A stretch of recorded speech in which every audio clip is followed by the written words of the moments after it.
Kata baginda Rasulullah SAW, dua perkara yang boleh menyebabkan kekufuran, yakni dosanya itu hampir kepada dosa kufur.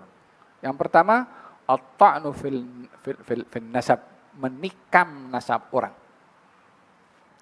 Namun bagi ahli fiqh tidak dijadikan DNA ini sebagai satu-satunya dalil independen untuk mensabitkan nasab.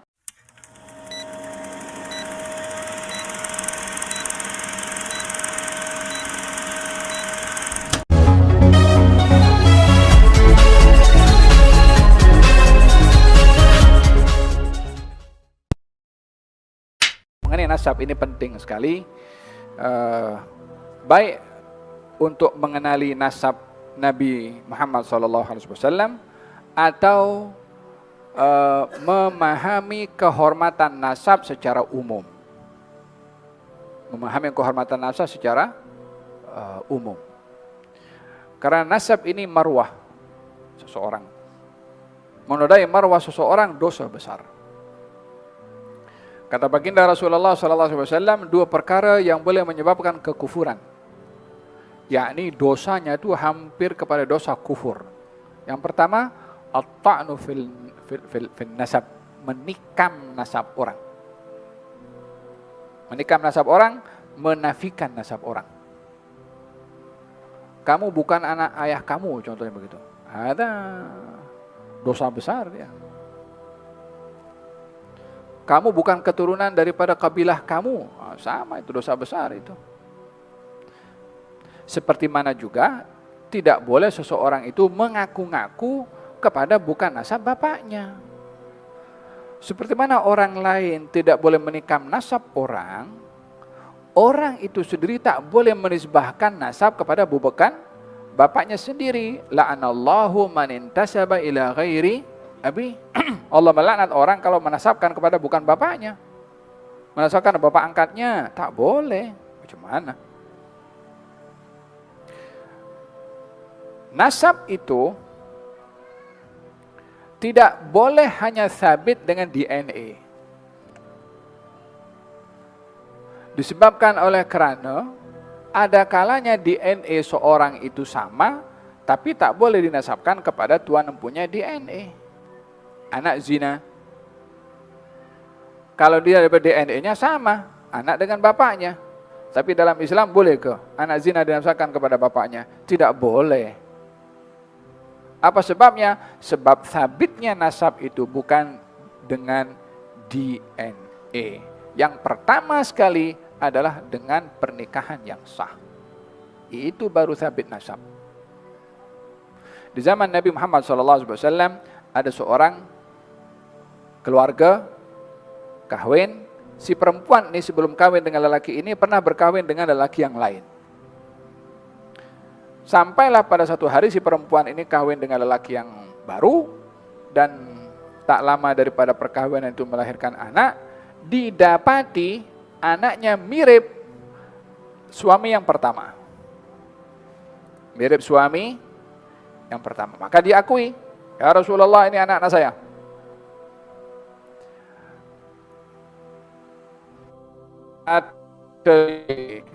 Pasangan itu anak saya. Kan mengatakan al-walad bil firash. Anak itu adalah anak pada siapa lelaki yang setilam dengan perempuan itu,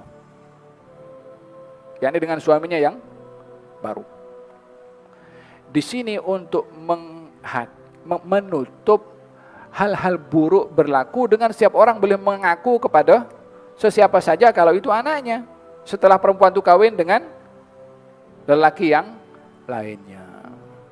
Di zaman Nabi SAW, seorang bernama Zaid bin Harithah kahwin, ada anak namanya Usama bin Zaid. Bezanya Usama kulitnya hitam, Zaid kulitnya putih. Macam mana nih? Ada salah satu cara mensabitkan nasab itu, mensabitkan nasab, namanya al-qiyafah. Qiyafah ini sejenis DNA. Tapi kalau DNA sekarang diambil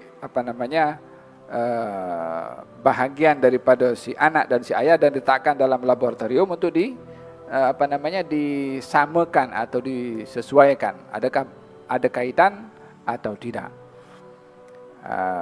Kalau dahulu ada orang yang ada kepakaran khusus, ahli dalam ilmu qiyafah. Jadi waktu itu Zaid dengan anaknya disuruh berbaring dan ditutup macam dengan kain, tak nampak orangnya, nampak kakinya saja.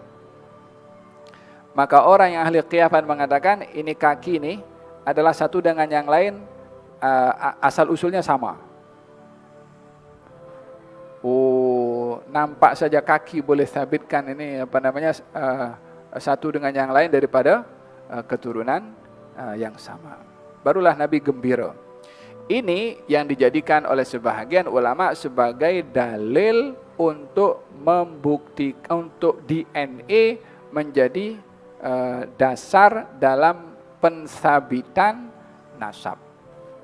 Namun bagi ahli fiqh tidak dijadikan DNA ini sebagai satu-satunya dalil independen untuk mensabitkan nasab. Mesti dibantu dengan bukti-bukti yang lain. Dan tidak dijadikan sebagai satu-satunya dalil kecuali dalam situasi yang sangat sukar untuk membuktikan nasab anak. Contohnya keliru dekat hospital letak nama dengan tak tahu semua bayi sama. Yang mana satu anak saya gitu kan. Barulah sini salah satunya adalah dengan menggunakan DNA. Tapi itu sudah ada pernikahan dan seterusnya, hanya keliru yang mana satu anaknya. Ya kan, kadang-kadang berlaku seperti ini. Wallahu ta'ala alam bisawab. Sedikit berkenaan dengan nasab, kita akan bahaskan panjang lebar pada pertemuan yang akan datang, insya Allah.